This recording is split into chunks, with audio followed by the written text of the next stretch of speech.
Hi, everyone. I'm Sherry Brezen. I am the Family and Consumer Sciences Agent in Pasco County and also joined by Lisa Leslie, the agent in Hillsborough County.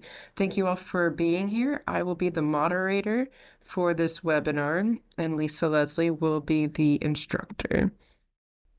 Just a quick review on what extension is. We are in all 50 states. Every state has a university extension network. Here in Florida, we are through the University of Florida, and also FAMU is the other extension school here in Florida. So if you are joining us from another state, there's a good chance that there are local resources that can help you with financial education as well if you check out your local extension office. A little bit more background on extension. We are the partnership between the University of Florida and the local county governments. So we are in all 67 counties in Florida. So I'm based in Pasco. Lisa is based in Hillsborough. There might not be a family and consumer sciences agent in all 67 counties, but we do cover all of the state and can help people for various topics, various reasons. And just a quick look ahead, we have upcoming webinars this month and next month from 12 to 1. Hopefully you can join. So please sign up if you haven't already, and we hope to see you at those as well. And of course, this webinar is for general information. If you have a very specific question for a unique situation, that would probably be better addressed through a phone call, email, or maybe even setting up a Zoom meeting so you can have some one-on-one time and we can help you that way. If you filled out any comments during the registration process, we appreciate that. That will help with future programs as well and help shape the discussion.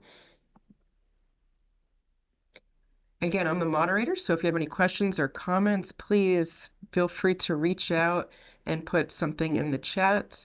You can send it to the whole group or just to me or just to Lisa, whatever you prefer. We will address questions as they come along, and we will also have a chance to unmute and have discussion at the very end. And then at the end of this presentation, check out for an email that you'll receive with a short evaluation. This will help us with future programming as well. So please remember to fill that out, check your email, and then once you get that, you will have access to the presentation. And with that, I will hand it over to Lisa.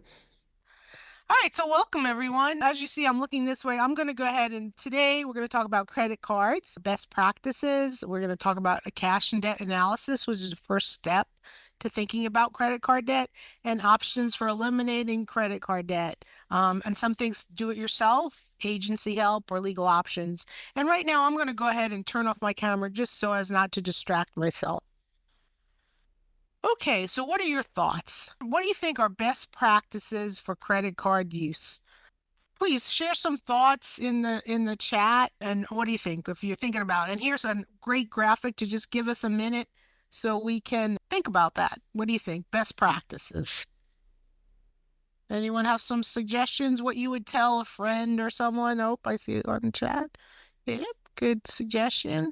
Good suggestions coming in. Anyone? Emergency use only? Okay. Cool. Hey, good. Good comments coming in. Yeah. Good. All right.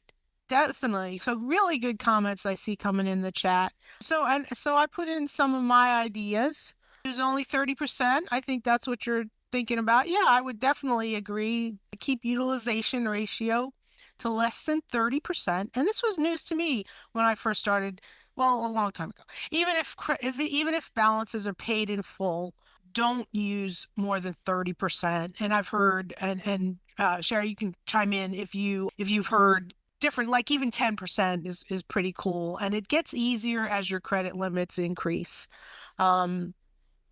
So good. And monitor charges. We have a lot of consumer protection. So if we look at our credit card every month and monitor those, it can be a really safe way to pay because we do have a lot of consumer protections laws. If by federal law, you can only, if your actual card is used, the maximum you can be charged is $50.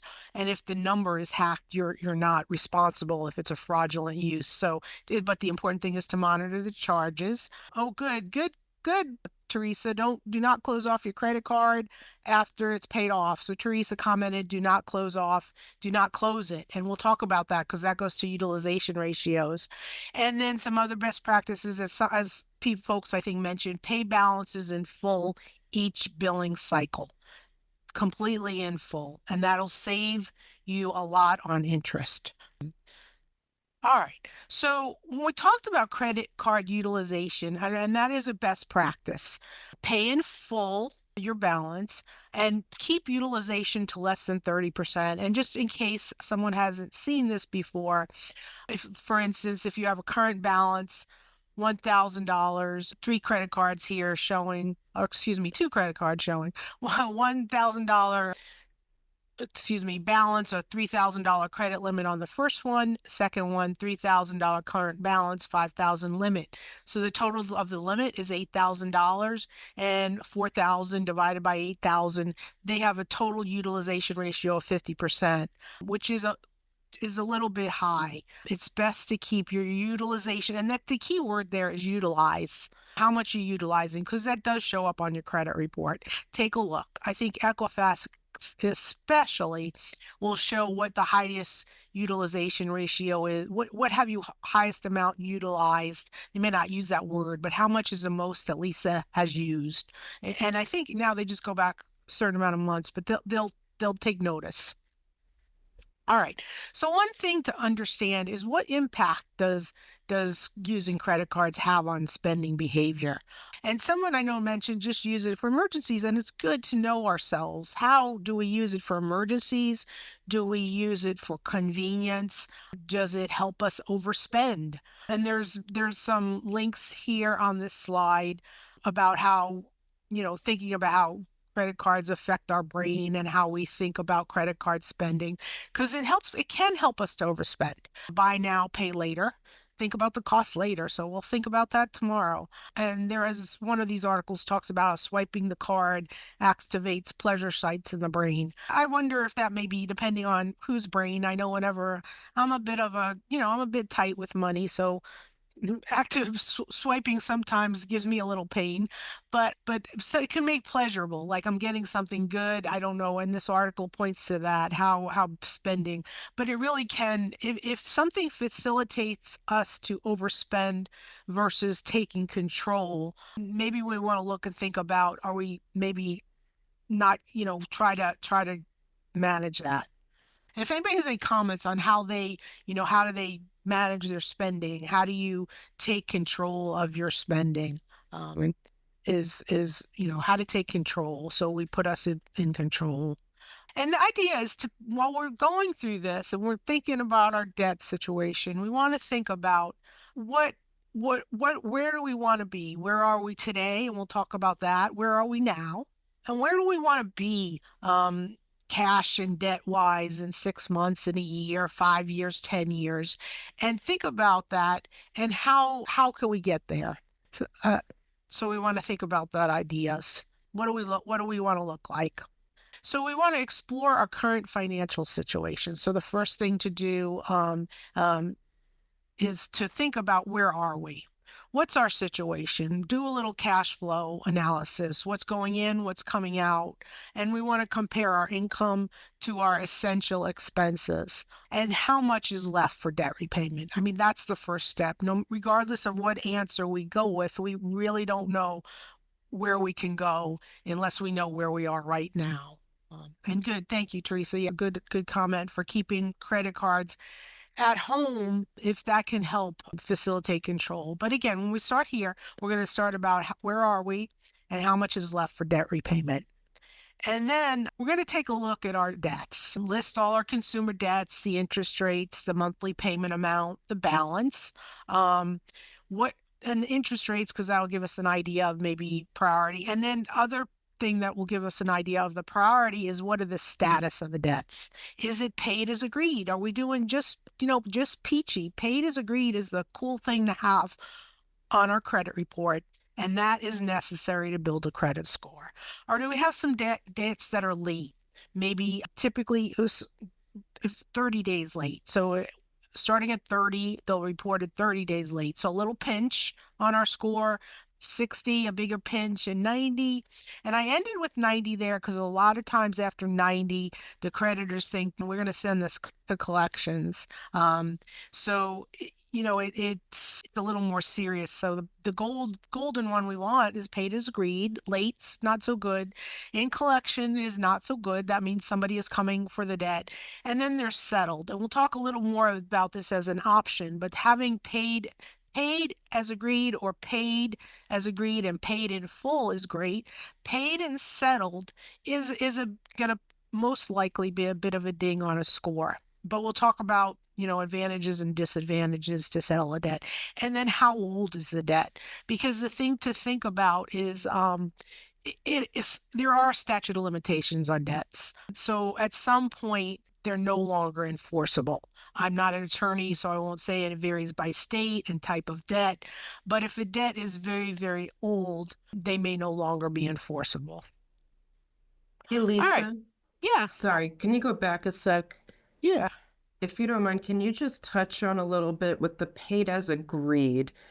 I come across a lot of people where maybe their minimum amount to pay is $20 on the credit card, and they will just pay that $20 and accrue month after month more and more debt, but they're seeing it as paid as agreed, so they think that that they're doing the right thing. I don't know if you have anything you can touch on with that, if my question hopefully made sense. Yeah, it absolutely did. Because yay, paying as agreed. So I'm paying as agreed. It's going to be show that I'm making timely payments in the least amount that's required. Yay, I'm hitting that button. But the big deal and the reason we use credit, well, how should I say? We don't want to use credit to be really expensive. So if all I'm doing is paying the least and I don't pay my balance in full, that interest meter is always running, and that's really expensive. That's and credit card debt isn't typically productive debt. That pizza that I paid for, the clothes that I might have bought, that debt, those items are not appreciating in value. And what that means too is once I leave even $10 on a credit card or whatever, I no longer have a grace period and the interest is always running. So that's what I'm thinking, Sherry. It's just so expensive. And then as your utilization ratios are high, you could have paid as agreed, paid on time. And believe me, I've been there where I'm paying as agreed, I'm paying on time, and I'm just maxed. My credit scores wasn't good. That's not helping my credit score.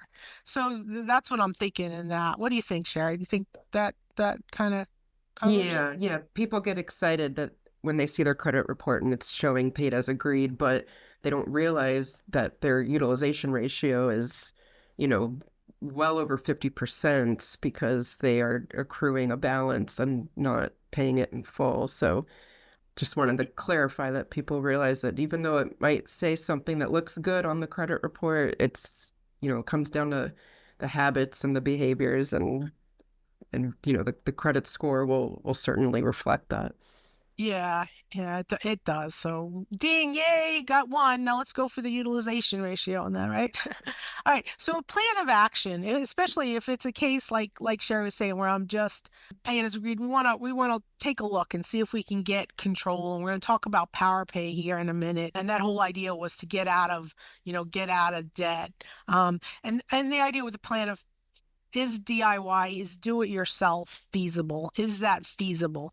And I see situations where it's not. When people do that comparison, do I have enough income to cover essentials? And do I have some left over?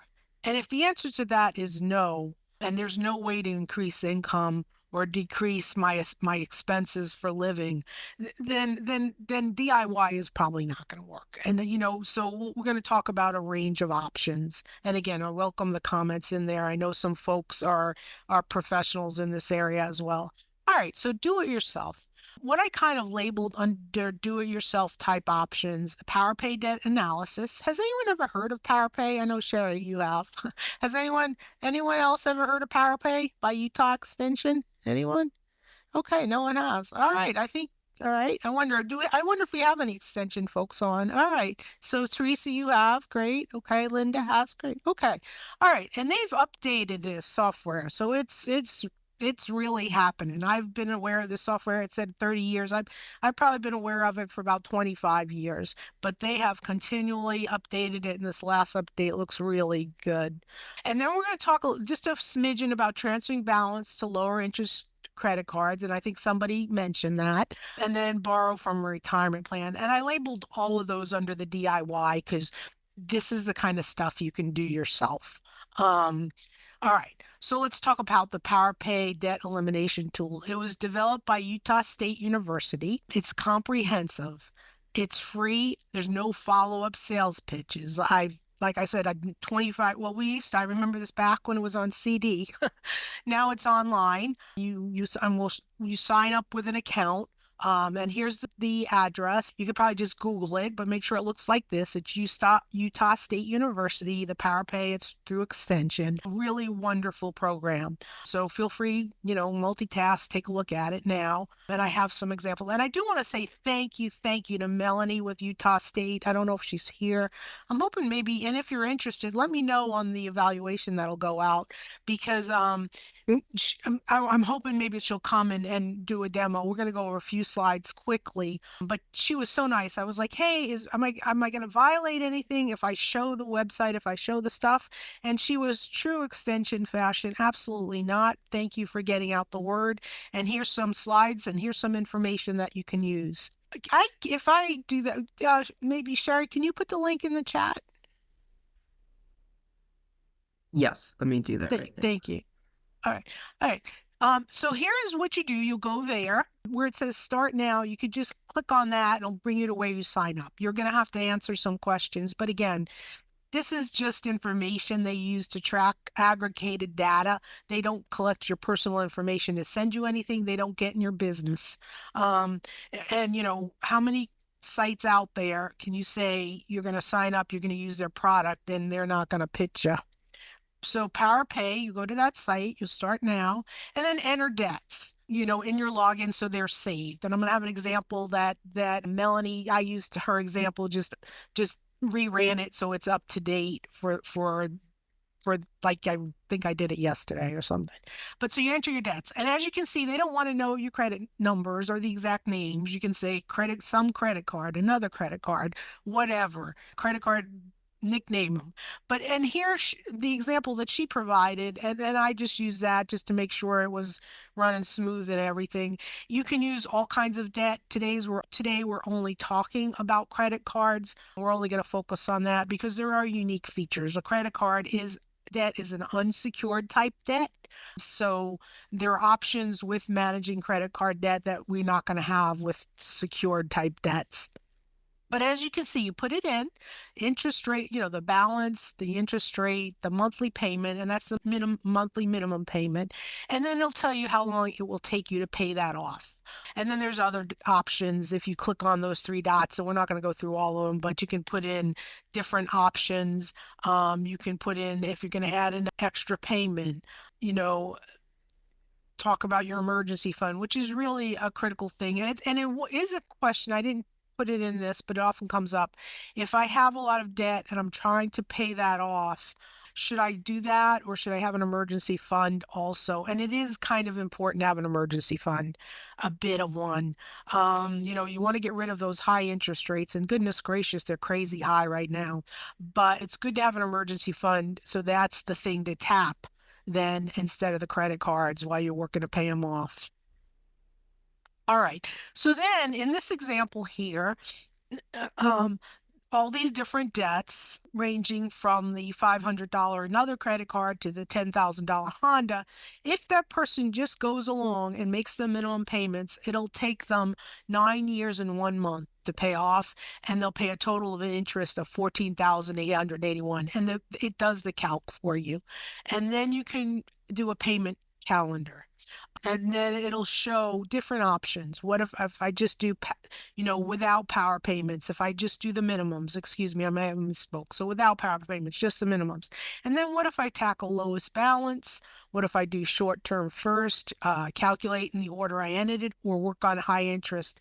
And it'll help you compare your different options to pay those. So it can be a good tool. And as you see here, there isn't, trying to do at least. So the idea with this is that you keep this total amount of payments the same, and as you pay one off, you put that money towards the next debt. So I'm showing the calculator first, but I'm not showing the concept, and we'll show that in a minute. But it's just a really powerful tool. The sign in allows you to keep this information in there. You can download the file, you can print it, you can you can download the payment calendar, you can do different payment methods. It'll really print out a lot of information. And then, so the key to success with this, and perhaps I should have said this first, you want to stop adding to those accounts, because the idea behind this is that you have a certain amount of money that you're going to put towards the debt. And then you're going to stop adding to the credit accounts. And then as you're going along, the money, okay, yay, I paid off one credit card. I'm going to take that amount of money that I used to put towards that, and I'm going to put it towards the next, put it towards another credit card.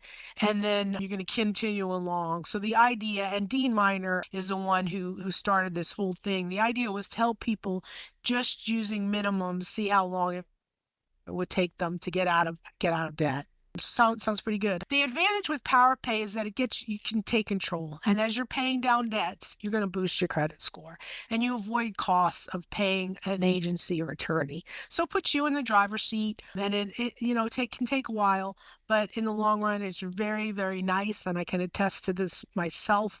It's very, very nice when you get rid of credit card debt. It's just so unproductive. But there are disadvantages. For some, this might not work. If I don't have enough money, if I can't pay my essentials, if this at least it's not going to work. And if the interest rates are really high, and I've seen cases of this where folks are paying really high interest rates, and the debt's never going to go away because it's just going to be around forever, then power paying may not work. All right. Anybody have anything, comments? All right. So find out more, visit the site, take a look at it. Let me know what you think. If you think, yay, we should really explore this tool. We've done sessions, and Dean Miner came. You probably heard me say this before, but he came to the session, oh goodness gracious, so it was years ago. And it felt like there was a celebrity there. But we actually did a live, a webinar demonstration. So if that would be helpful, or certainly I'm here, Sherry's here, we can do a one-on-one if you want, or certainly try it yourself. It's not hard. They've got lots of info on the site. All right. So with that, we're going to switch to transferring balances. And I said transferring credit card balances here. I wondered about talking about home equity, but home equity, we're just going to talk about transferring to credit cards, because be cautious. Credit card is unsecured debt. Once you start taking equity out of your home, you're putting your home at risk. But we're going to talk about transferring to other credit cards. So some things to think about. How long will that introductory annual percentage rate, that APR, last? Do I have a realistic plan to pay that off before the introductory APR jumps? Because the gig here is, they're going to make money if you don't. So you're going to pay a lot of, it could go up. What are the fees? What I was looking around, and anyone, if you've seen different, is that the transfer fees are about 3%. I remember back in the olden days, there weren't transfer fees, but there could be other fees. So think about that, and understand that if you don't stop using what you've transferred, it's just shuffling. 4%. So seriously, you've seen 4%. Okay, yeah. And interest rates are just crazy high right now. It's shocking how high they are. So think carefully and make a plan to, use that PowerPay tool to say, okay, if I jump to this APR, how much, how quickly can I get it paid off before that introductory APR jumps up to a much higher amount? Okay, and interest rates. Some folks put in how to get lower interest rates. The thing with interest rates is right now, because of the economic conditions, interest rates are high. So that's not one we can control. It's a high interest rate environment. I've been around long enough. I've seen high, I've seen low, and now we're seeing high again. I wasn't an adult back in back when they were the 80s, back then when they were really crazy. They've been worse, but they're pretty high right now. And the other thing is my current credit history. If like Sherry said earlier, if maxed, I'm paying as agreed, I'm paying on time, great, but I'm maxed out or close, not even have to be maxed out, but my utilization ratio is high. I'm my credit score is very, very likely to be not so high. So my interest rate offers are likely not to be so great. And you will see them, oh goodness gracious. They'll say APR from 6% to 35%. I looked, when I was quickly doing a quick what's out there in the way of swapping balances. It's quite the range. So, which, it's quite the range. So it could end up being just as high. Is that, when I'm transferring things, maybe it's zero for a little while, how long? And remember, every time you apply for new credit, you are subject to a hard inquiry. I see if they're going to give you a real solid offer, chances are they're going to do a hard inquiry, which means they're going to pull your credit as a hard inquiry. I'm very skeptical of the ones that say, "Oh, we won't pull it." Yeah, it's going to be a hard inquiry, most likely, most likely. All right, so we talked about that. We talked about, Power Pay, developing your plan. That's a good thing to do, even if you're not going to do that. Transferring balances. Another thing to think about is maybe a loan from a workplace retirement plan. Now, this isn't ideal, but with credit card rates crazy, crazy like they are, taking a loan, which is different from an early withdrawal, because if you take an early withdrawal from your retirement plan, you're going to pay a 10% penalty. And it could, if it, depending on what type, if it's a Roth or if it's a traditional, you haven't paid taxes on it. So you take money out that's as a withdrawal, that's going to be all added to your income for that year, and you could take quite the little tax hit between the 10% and the taxes. But so we're not talking about with an early withdrawal, we're talking about a loan. And you may see in your plan you pay interest on that loan, but it goes back into your account. But do be aware, if you leave the job, you need to pay that loan back, or it is concerned an early withdrawal, and it can be subject to tax and penalties. And the rules for the loans vary by retirement plan. The interest that you'll pay back to yourself vary, and it is not helping towards, the retirement goal. But again, in this high interest rate environment, it is an option that you may take a look at, decide if that's right for you. And here the IRS does have rules, because these are, IRS plans have particular rules, but then the IRS has some hard rules as well. The maximum you can take out is 50% of the account balance of 50,000, and it's the lesser of. If the account balance is less than 10,000, you can borrow up to 10,000. If you default on payments, the payments to yourself, it's considered an early withdrawal, subject to tax and penalties.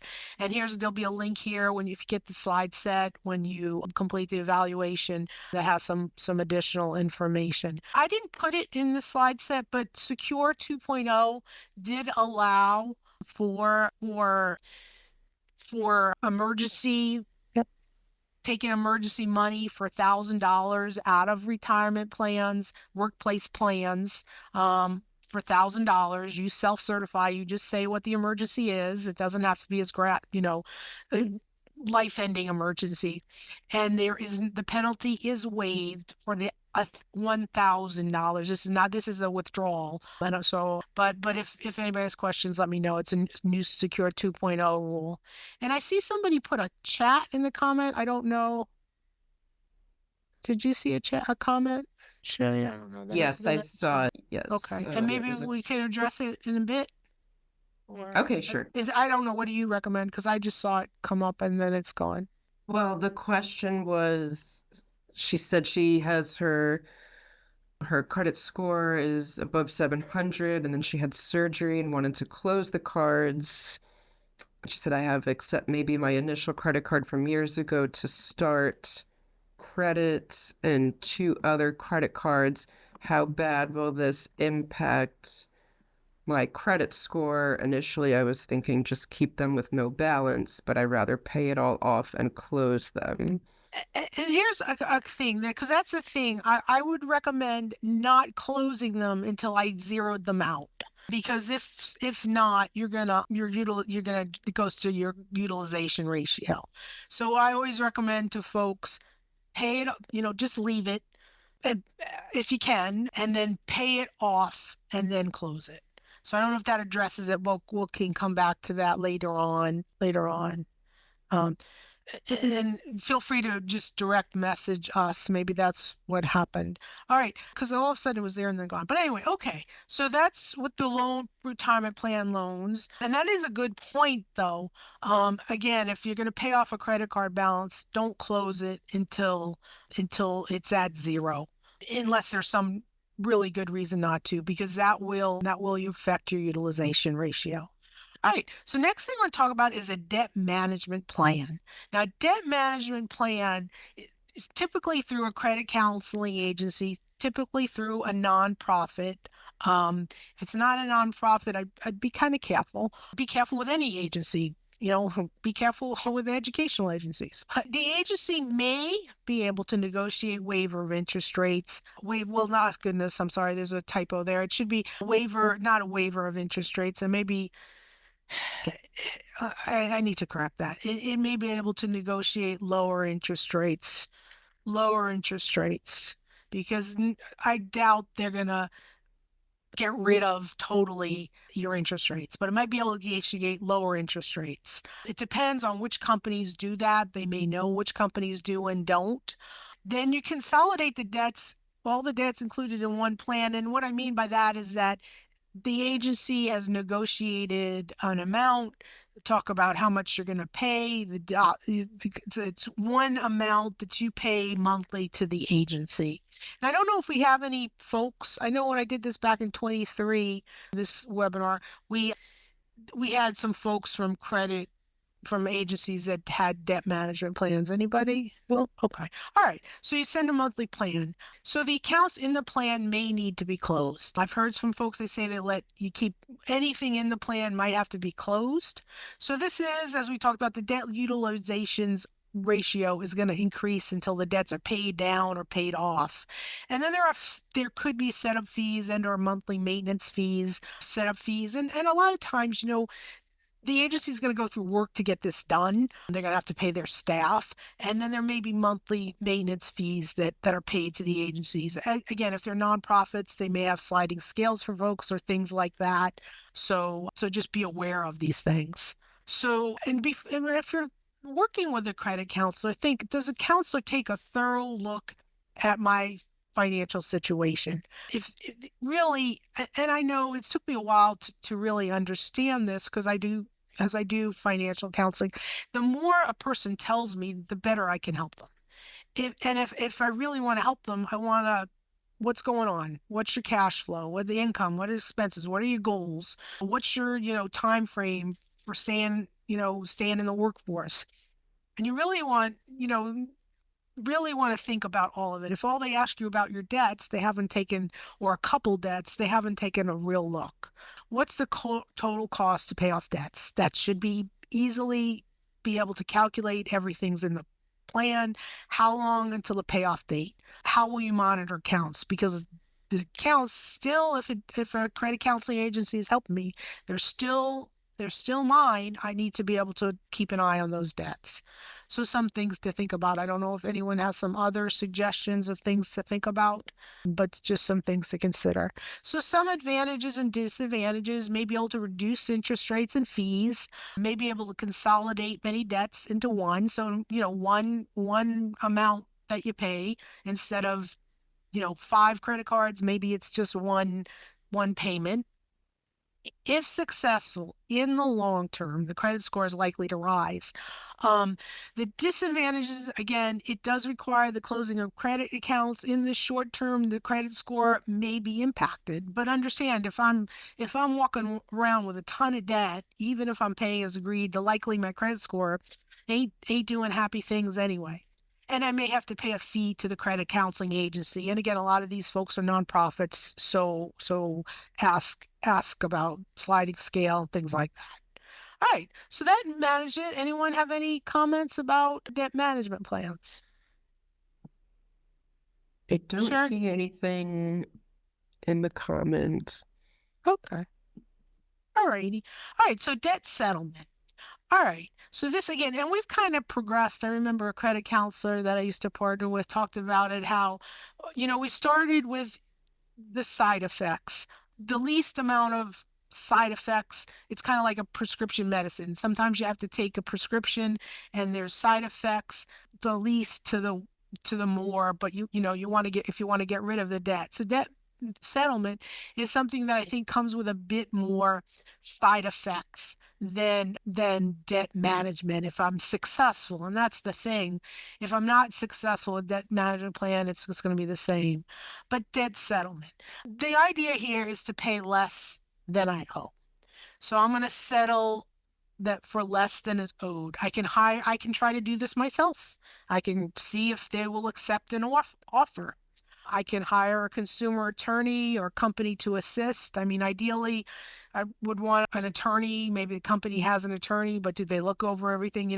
Ideally, if it's possible, a consumer attorney. So they make them an offer of, I can't pay, 5,000, I'll give you this amount. And, typically this is when a debt has already gone to collections. You settle with the collection agency because in a lot of cases they have bought the debt for much less than the original amount that was owed and they want to collect some amount. Do understand that the amount considered is considered taxable income unless you demonstrate insolvency to the IRS, meaning, my net worth is negative, and there is a matter of forms to fill out with the IRS and demonstrate that. And I kind of would recommend, being straight with the IRS. So it can be considered taxable, and that's any amount. If I have, most types of debt. Now, student loans are a different little deal, but if I have credit card debt that is forgiven, amount of it forgiven or settled would probably be a better word. It's going to be taxable regardless of whether they send me a 1099 or not. But and in cases, I think it's $600 or more, they will send a 1099 showing debt settled and include that in your income on your when you prepare your taxes for that year. And again, settled may appear on the credit report. So paid and settled is not a help credit booster. All right. So when you're talking with debt settlement companies, what are the fees for their service? Is there, I guess, written, or is there some kind of agreement that clearly spells things out, or do they make specific or great vague promises? I was talking to a person, last end of last year, and it just, the promises sounded a bit vague. And that could be because they don't know what's going to happen. But I've seen this. I've seen this where people are paying, and not much is happening.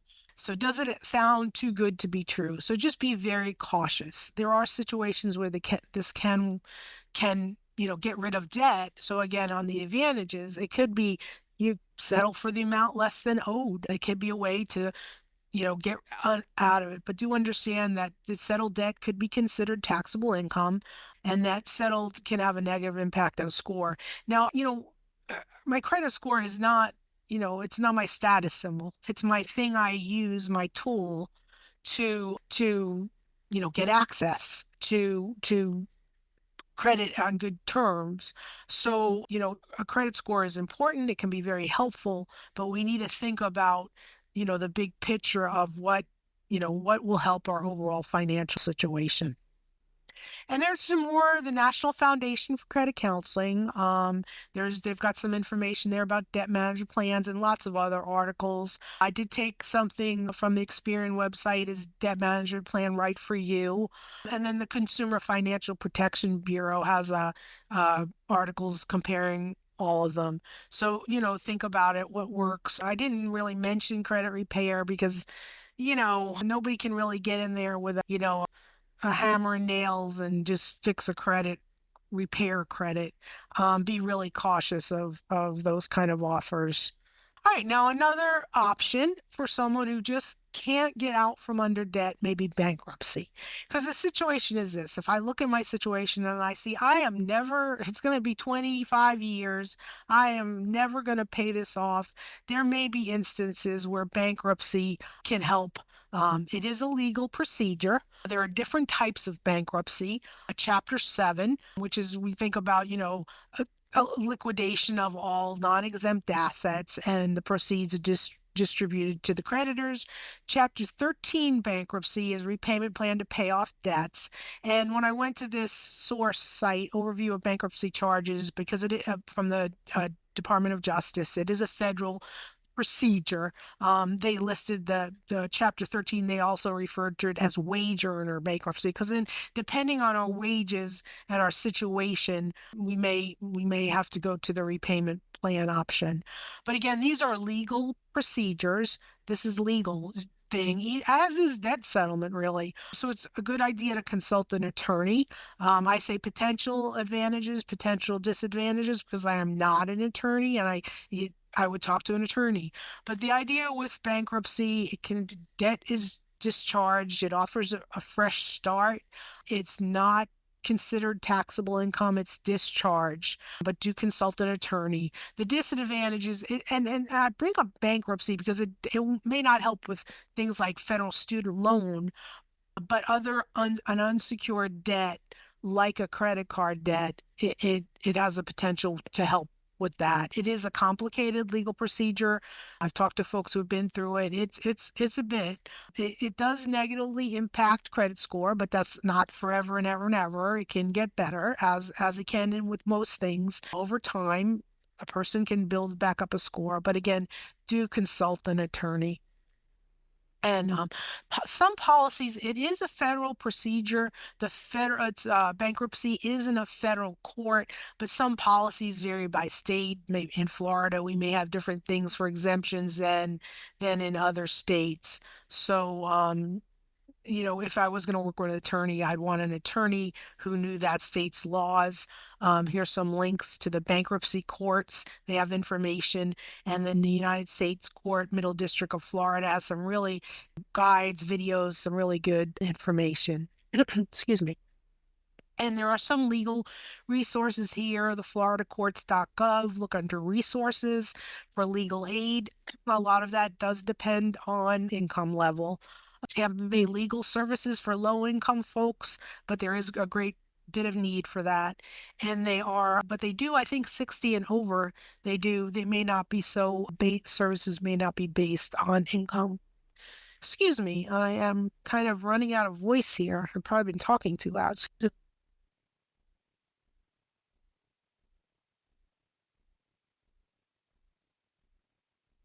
Okay, thank you sorry for the interruption. All right. Uh-oh. I think I hit the wrong thing. So I just went to the link. All right. So just to wrap up, if we want to get out of debt, think about where I am now and where do I want to be in the future. I want to eliminate debt, take a step towards eliminating that debt. And there was a project, and it's talked about, like, people picturing their future self can kind of help themselves. And there's some links to articles that which were mentioned in the earlier slide. Picture your future self and where do you want to be? I know my mom used to say, "Oh, just do it. Just do it and picture yourself and think about how you're going to get there and then take a step." So in summation here, dealing with that, I'm going to evaluate my cash flow. I'm probably going to do a PowerPay debt analysis just to see, even if I employ an agency or something, at least I'll be going in with eyes wide open. And then research my options and consider the impact on my lifestyle.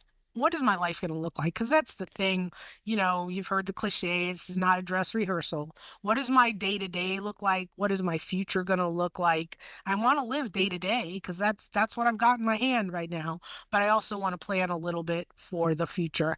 And somebody asked if we could share the links. Um, we're going to share the slides. I don't know. You will get those when the articles. I guess I can go share those.